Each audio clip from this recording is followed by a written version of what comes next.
As we rode over the uplands we saw that the Sudbury men would do all honor to those who would fallen fighting beside them, for they made a great mound over Olaf's man, and Aelwin our priest was there with us to see that they had Christian burial with such solemnity as might be in those troubled days. There might be no chanting of choir or swinging of censer at that burying, but when the holy rites were ended Otter the Skald sang the deeds of those who were gone, while the mound was closed. And that would be what those valiant warriors loved to hear. So passed the day, and then were our wounded to be seen, but at last I might sit quietly in the house on the green and speak all that I would with Aelwin, and we had much to say. I know not if I longed or feared now to speak of Hertha, but I would do so. At first I asked Aelwin how he himself had fared when the Danes came, for I had thought that he would have been slain. "Ay, my son, that I should have surely been," he said, "but I found a hiding place until their fury was past, and the host swept on, leaving but a few among us. Some of these were wounded men, and you mind that I am skilled in leechcraft. So I dressed myself in a freeman's garb and tended them, winning their respect at least, if not gratitude. So I have been the leech ever since, for the church was burnt, and many a priest was slain, and these Danes are but half Christian if they are not open pagans, and I might not don my frock, else would there have been no one left to christen and say mass and marry for our poor folk in quiet places." Then I said, "Where did you find a hiding place, father?" "It was shown me by one who made me promise aye and take oath, moreover, as if my word were not enough that I would tell no man where it is. For such a place once known to any but those who use it is safe no longer." "Was it Gunhild who helped you thus?" I said, for I remembered now my last words to him, that he should seek her. "I may say that it was Gunhild. There she and Hertha and I were safe till the worst was over," he answered, and looked in my face. Then I must say what was in my mind all the while, and I asked him plainly, "Where is Hertha now, father? Is she yet well and safe?" "Both well and safe with Gunhild," he said. "Where is she? Can I seek her?" The old man looked at me meaningly for a minute, and I grew hot under his kindly gaze. "What remember you of Hertha, my son?" he said gently. "All, father," I answered, "but does she remember aught?" "She remembers she has never forgotten," he said. And I had forgotten for so long. I think the old priest, who was so used to deal with men, saw what was written in my face, for he smiled a little and said, "Women have time to think, but a warrior of today has had none. What think you of your meeting with Hertha?" Then I said, being sure that Aelwin understood the puzzle that was in my mind, "Father, I know not what to think. We are bound, but now it is likely that we should not know one another if we met. In truth, I think I fear to meet her." "Is there any other maiden?" he asked, still smiling. "Once I thought there was, and not so long ago either," I said honestly, but I remembered in time. "Now I will say truly that there is not." I had no longing for Penhust now. Then there came across me a strange feeling that one might hardly call jealousy, though it was near it, and I said, "Has she seen any other who would make her wish to forget?" "Truly she has not," Aelwin laughed. "How should she?" "I know not where she has been, father," I said with a lighter heart, although but an hour ago I thought that I should have been glad to hear that it was so. "Ah, I forgot," Aelwin said in some little confusion as I thought, and he was silent. "But now I would say more." "Well, then, father, both of us are heart-whole, as it seems. But I know not if she would be pleased with me as I am now." Aelwin looked up quickly at me, and then said, "One cannot tell. Maybe she thinks the same concerning you and your thought of her." Then I told the good man of that plan which the Lady of Penhest had made when we spoke of the same doubt, and he laughed thereat, which did not please me. So I said, "Well, then, let me see her." "Not yet," he said after a little thought. "This is not the first time that I have gone over this matter. Gunhild has spoken with me more than once, and yesterday she gave me a message for you, and I was but to give it if I found that you longed to see Hertha again." "What is it, then?" "She says that the troubles are not over yet. Nut will be back shortly, and then you have warriors' work to do. When that is done there will be peace, for England or Denmark, or both, will be worn out. It will not be long ere that is so, she says, and she is very wise. Then come and find Hertha if you will. But now there will be less trouble for both if you meet not." Then I grew impatient, for I hate concealments of any kind. "Better break the betrothal at once, then," I said, "for if I must wait I cannot say that I may not meet with a maiden whom I shall love." "Then shall you let me know," said Aylwin coolly, "and it shall be broken. Thus will be no sorrow to Hertha." "So be it," said I, "but I think you are hard on me." "No so, my son," said the good man, "not so. Redwald and Hertha of today are strangers. I do not altogether hold with these early betrothals, but what is, must be. Wait a little, and then when peace comes, and you can dwell, one at Bears and one at Wormingford in the old way, seeing one another and learning what shall be best for both, all will be well. Be content. Your place and hers lie in ruins. Why, Redwald, what home have you to give her?" Now that word of common sense was the best that he could have spoken, for I was waxing angry at being thus played with, as I thought. But at that moment Olaf and Otter came in with clang and ring of mail and sword, and so no more was said, and soon Aylwin rose to depart. But I followed him out, and asked him for the last time, "Will you not tell me where Hertha bides?" "No, my son, not yet. Believe me, it is best." "Well, then," I answered, "I shall try to find her, but if I cannot, you mind what I said." "I will not forget. But I will add this, that there are many fair maidens, and but one Hertha." Then he turned away into the dark, and was gone with an uplifting of his hand in parting blessing. I knew the good man loved me, and now I was sorry that I had spoken harshly to him, yet I had a feeling that I had been treated ill.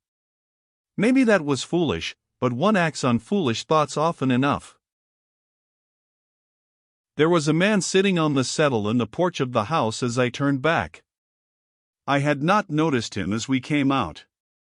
Now the firelight from the half-open door fell on his face, and I saw that it was one of those two thralls of mine. "Ho, Brand," I said, "answer me truly. Know you where bides Dame Gunhild the witch?" "No, lord. We know not where she bides, but it is not far hence, for we see her at times in the village, though not often." "How did she escape when the Danes came?" "She and the Lady Hertha took boat. It was but 3 days after you had gone. All the men had fled as she bade them, but her brother came and helped her with the boat. They went into the mere, and that was the last we saw of them." Now I remembered to have heard of Gunhild's brother, but I had never seen him. "Where does her brother live?" I asked. "I know not. I have not seen him again," answered the man. "Whence comes Dame Gunhild into the village?" I went on, thinking that I might learn somewhat in that way. "Master," said Brand, "she comes at twilight, nor will she have anyone follow her. Ill would it fare with the man who did so. I do not know whence she comes." Now it seemed to me that the man had more in his mind than that, and at least that there must be some talk about the place, which is small enough to make the doings of everyone the talk of each one else. Where do men say she lives? I asked therefore. The man looked doubtfully at me, but he could see that I was not angry. So he smiled foolishly, and answered. We say not, Lord. Danes hear everything in some way. Well, you can tell me safely enough. We think it is witchcraft of the old dames, and that she and the Lady Hertha live with the White Lady in the mere of Wormingford. Then I was fain to laugh, for it was witchcraft more than even Gunhild could compass, by which she might find refuge in the depths of that bottomless mere where the White Lady dwells. The place has an ill name enough among our folk, and even on a bright summer day, when all the margin of the wide circle of water is starred with the white lilies, I have known silence fall on those laughing ones who plucked the flowers, so still and dark are the waters, and so silent the thick woods that hem the mere round under the shadow of the westward hill that hides the sunset. No man cares to go near the mere when darkness has fallen, so much do our people fear to see the White Lady of whom Bran spoke. I feared her not, for she was a lady of our own race, who was drowned there by the wild Welsh folk in some raid of theirs when we Angles first came from the land beyond the seas and drove them out. Ours was the clan of the Wormings. I bore the badge of the twining snake myself today, marked on my left arm, as had all my fathers before me, so Ford and Mere were named after us, and we were proud of the long descent, as I have said. Once had my mother seen the lady, and that was on the day that my father was slain. Therefore had she seen unmoved the coming of Grinkle, for she knew already what had befallen. I had not seen the lady, but I know that many others of my race had done so, and ever before the coming to them of somewhat great that was not always ill. But she never spoke to them, but floated, white-robed, over the mere, singing at times, or silent. Now it came into my mind that the thrall was not so far wrong, and that there was a chance that Gunhild might have some hiding place among those woods about the mere, for no man willingly searches them, and Danes fear these places more than we, being heathenish altogether. So I asked Brand if the Danes knew about the White Lady. Aye, master, they soon learned that. They call her Uldra, though why I know not. That was the name of the water spirit they believed in. So I became all the more sure that Gunhild was there. It would be easy for her to feign to be the White Lady and so terrify any man who sought her. A man is apt to shape what he sees into what he fears he may see. Has the White Lady been seen of late? I asked therefore. I have heard that the Danes say that they have seen her, he answered. They have seen also balefires burning on the mound where the great queen lies. That last was an old tale among us also, but I had never seen any light above the great mound. Otter had many sagas that told of the fires that burnt, unearthly, above buried heroes, and the Danes would watch for them, and so, as I have said, would certainly see them, or deem that they did so. Yet I suppose that these strange fires may have burnt on the tombs of heathen men, else would not the tales have been told thereof so certainly. But Christian warriors rest in peace, and about their last bed is no unquiet. Nor may Christian folk be fright by the balefires of the long-ago heathens' mounds. For their sakes they have been quenched, as I think. So I stood and mused for a while, turning over in my mind how best to find Gunhild at the mere without leading others to her hiding place. And at last I laughed to myself. The thing was so simple. I had but to go into the mere woods at twilight or in the dusk, and wander about until she heard and feared my coming. Then she would play the White Lady's part on me to fray me away, and all was done. She could not tell who I was, nor would she think it likely that I would seek her there, and would easily forgive me for doing so, when we met. I bade Bran the thrall good night, and went back into the great room of the house, where Olaf sat with Otter resting and talking together. There was no one else in the place, for we had no fear of aught, and Olaf cared not to have many men about him. Some of his men would come presently and sleep across the doorway, but the evening was young yet. You seem as if you had heard somewhat pleasant, Olaf said when I came in. I suppose that my certainty of finding Gunhild and Hertha pleased me well enough to make my face bright. Now both Olaf and Otter knew of my wish to search for Hertha, and who she was, for I had told them as we sailed to Malden on the way to my own country again, and they were eager to help me to take her from hiding into what we thought would be greater safety. So when the king said this, at first I thought of saying only that I had surely found out where she was hidden. But then I would not keep back what Aylwin had said, for Olaf might have advice for me.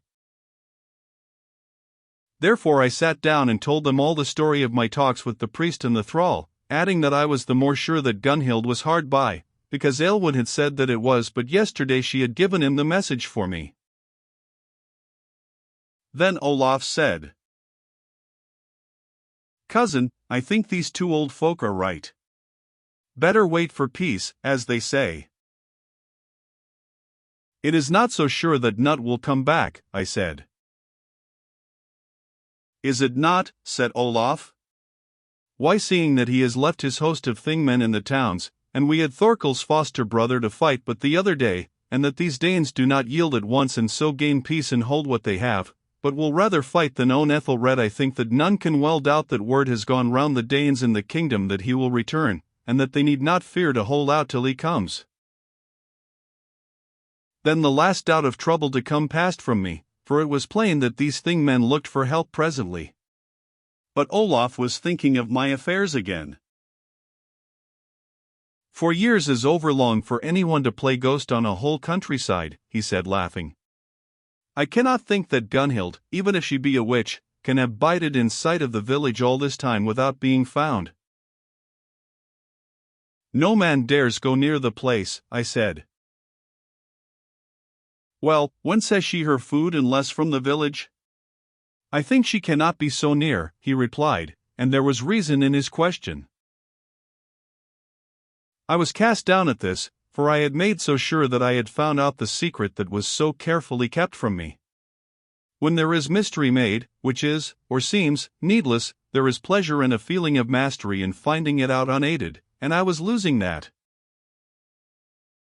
I will say this, however, that I was more vexed in this way than with the thought that I should not find Hertha, for in my own mind I began already to own that Aylwin and Gunhild were in the right about our not meeting yet. Olaf saw that I was vexed now, and put forward a plan which he thought would be pleasant to me, for he was certain that I should not be satisfied until I had seen if I was right. "There is no reason why we should not go to the mere and see if Gunhild is there," he said. "If she is, maybe it will be well for you to speak with her. And if not, why, then we know at least that she has a good hiding place elsewhere." That was a plan that pleased me well, for though I had no fear of going to that lonely place so long as I had made myself certain that I should meet Gunhild, now that it seemed not quite so sure but that I should find myself alone there, the thought of the quest was not quite so pleasant to me. "Then we may as well go at once," Olaf said. "How like you the thought, Otter?" "I like not such places, my king," the skald answered honestly. "There are chills that come over one, and rising of the hair." "Aye, there are," answered Olaf. "I have a fear of this white lady myself. Therefore am I going with Redwald, because I want to see if there is aught to be feared of." "I will come with you," the skald said, hardening his heart, for his mind was full of the wild tales of the old heathen days which he sang, and he feared more than we. "It is but a lady after all," said Olaf, laughing at Otter's face. "I have a sort of fear of living ladies," the skald said, "how much more, therefore, of their ghosts. I had rather meet Danes. For when one sees them there comes a stiffening of back and knees and fists whereas—" "Aye, Redwald and I know somewhat of what you mean," laughed Olaf, and then Otter laughed, and we took our cloaks and were going, but first must seek Ronny, and tell him that we were now about to leave the village for an hour or so. Now no man questioned Olaf as to his lonely walks, as I saw in Normandy, and Ronny said naught but, "Take your arms, for there may be wandering Danes about." But we were armed already, though without mail, and as we went not far it seemed unlikely that we should need any. It was but a half-hour's walk from the house. Now the mere lies on the south side of the river, which runs into it only by a narrow inlet, and this inlet is so overshadowed by the trees of the thick woodland that when one has passed through the opening it is lost to sight very quickly. So heavy is the growth of timber round the mere that one can see the water from no place, save for a glimpse as this inlet is passed in going down the river, and many a stranger has passed by all unknowing that such a mere could be near him. Hardly can the wind reach the wide waters to ruffle them even when a gale blows, and so the place is more silent, and its terror falls more heavily on a man's mind. It was 2 hours after sunset when we started, but the fringe of the woodland is but a mile and a half from the village, and we were soon there. The night was bright enough, with a clear sky and stars overhead, though there was no moon as yet.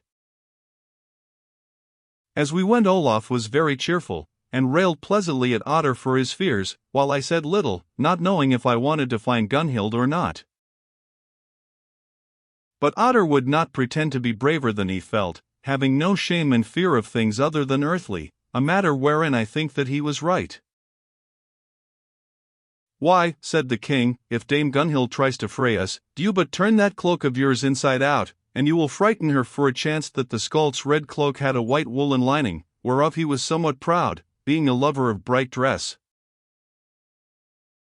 "It is ill to mock a spirit," the Skald said, "wherefore do I believe the less that a wise woman will bide in the place that it haunts." So they talked until we came to the woodland, and when we came among the trees a silence fell on us. "It is of no use," I said, "let us go back." "You are right, and she cannot bide here." "Why, now that I have got over my fear so far," Olaf said, "I will go on, even to the water's edge. Then will we go back." I could not gainsay him, as may be known, and so we went on. It was easy at first to thread our way through the trees, but presently they were thicker, and it was dark.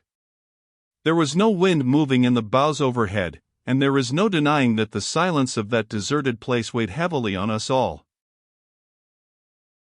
And when we drew close to the water's edge, and saw the still water, starlit, stretching before us, a water-hen sprang from the reeds almost at our feet with her shrill warning cry, and flapped out into the middle of the dark mere, leaving a long trail of broken water behind her that gleamed for a moment with dancing star sparks from the sky, as if it might have been the path of the White Lady herself.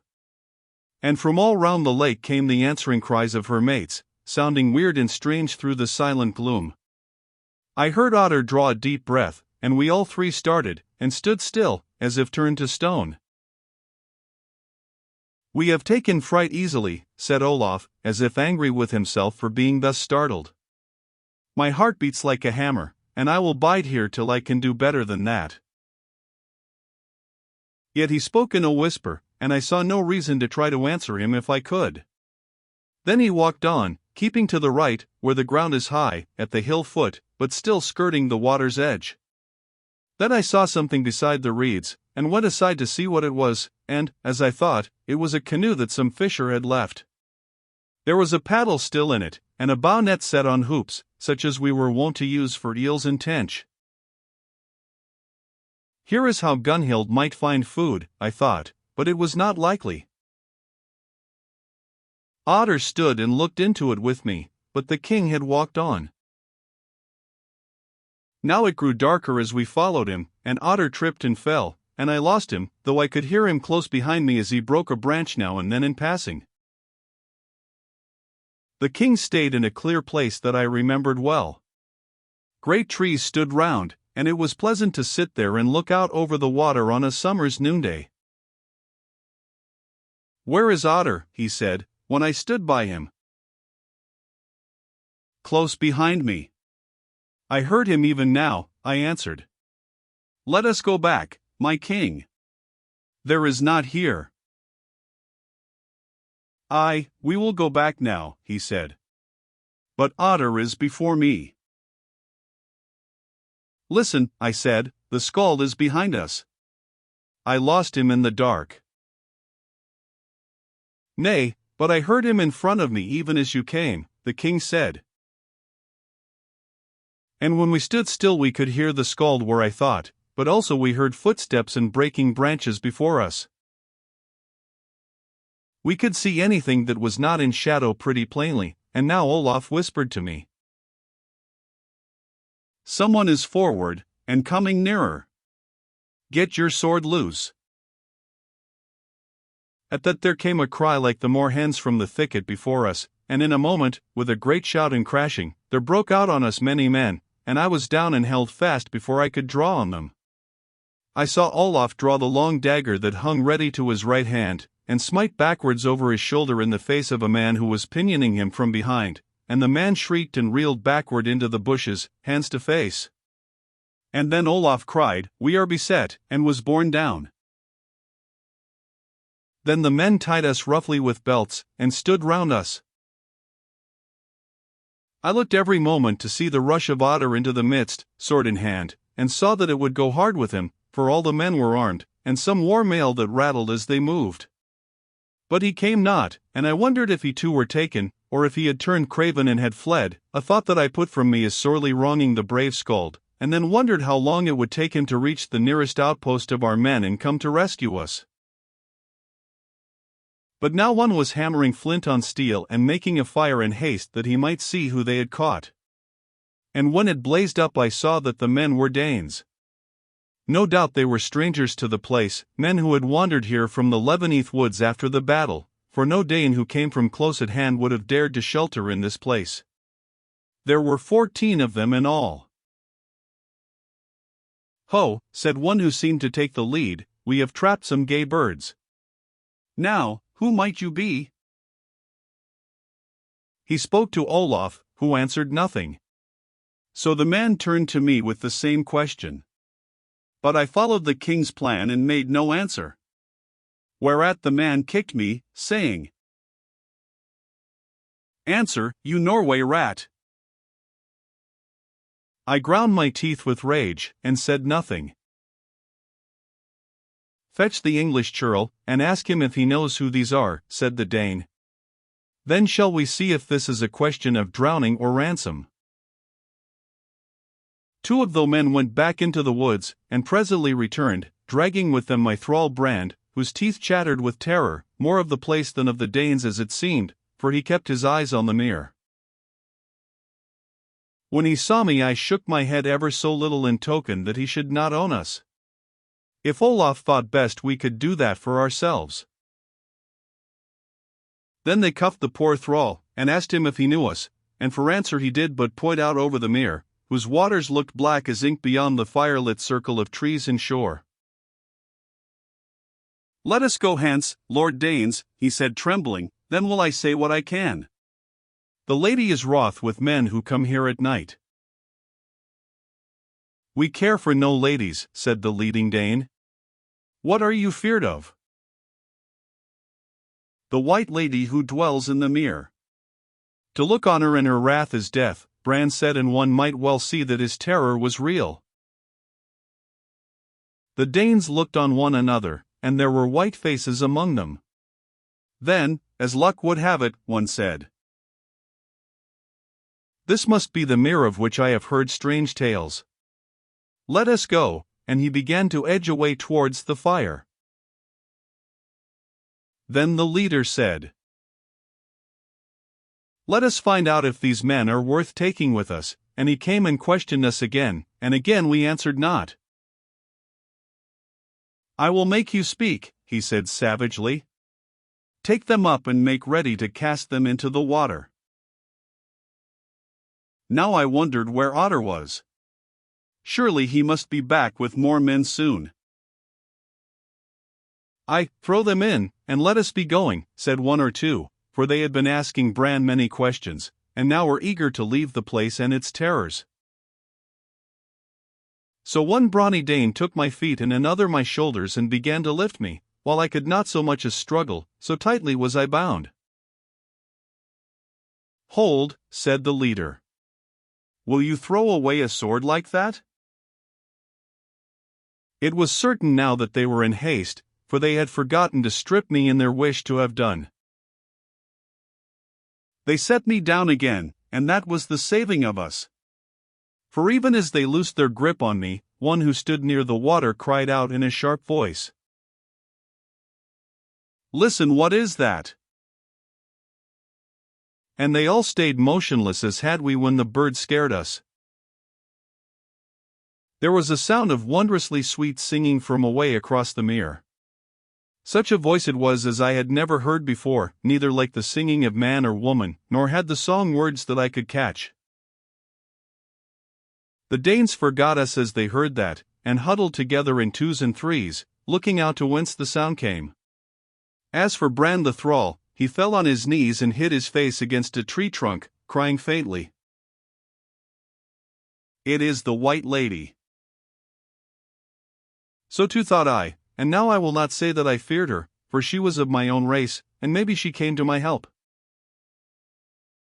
Then I saw some of the Danes gasp and start, and point across the water, speechless, and I looked also.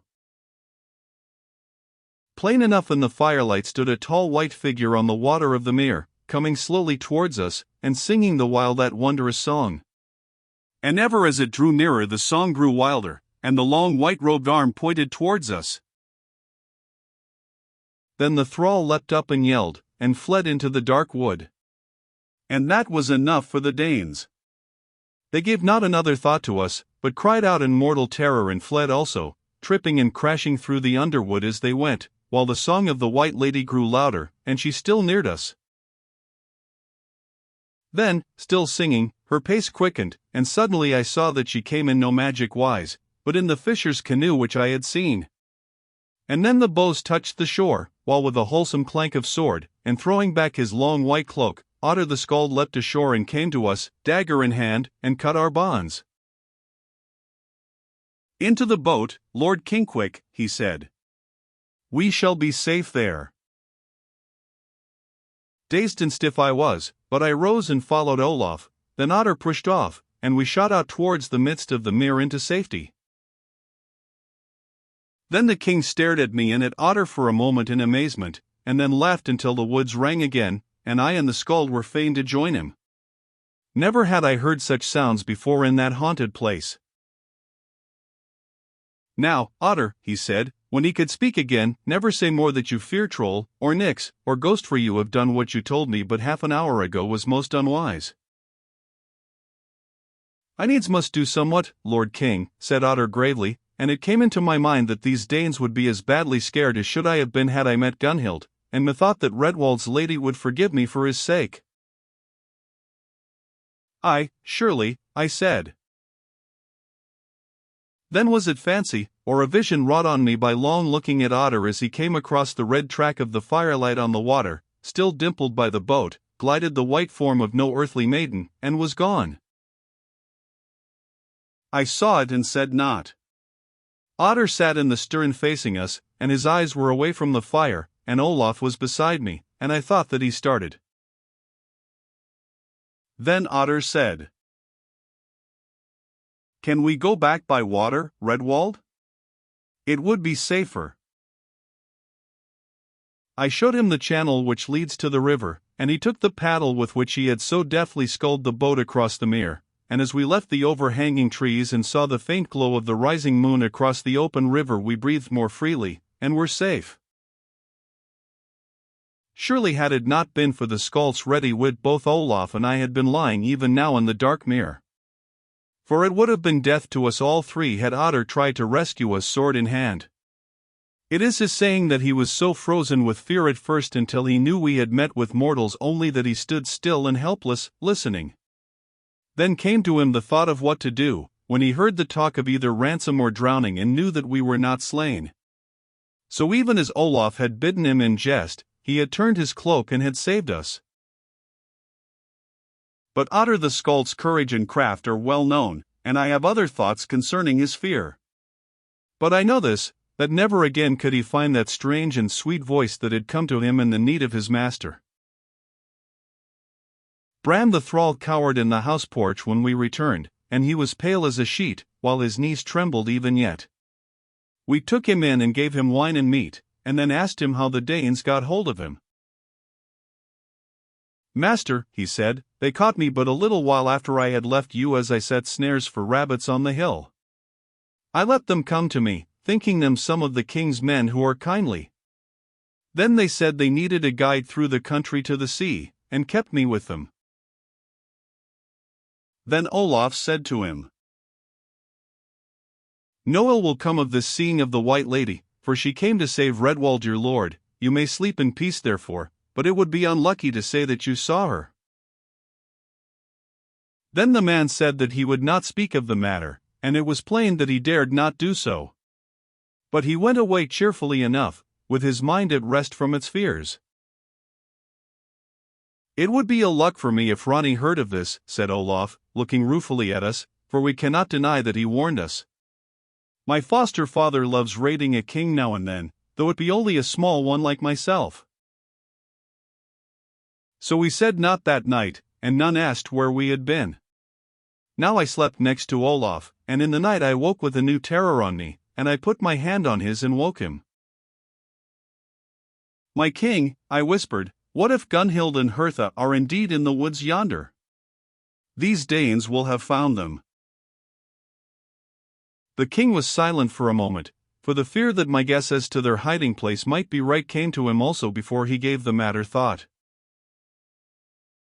"It is not likely. The thought of danger makes it seem possible again," he said. "But I like not these prowling Danes, they are looking for hiding places for themselves." "She was safe before," I said, but a great fear came to me with his words. There had been naught to drive the Danes to seek sheltered spots before, now they were sure to do so. "This matter is not in our hands," said the king, when I said as much. "We can do naught.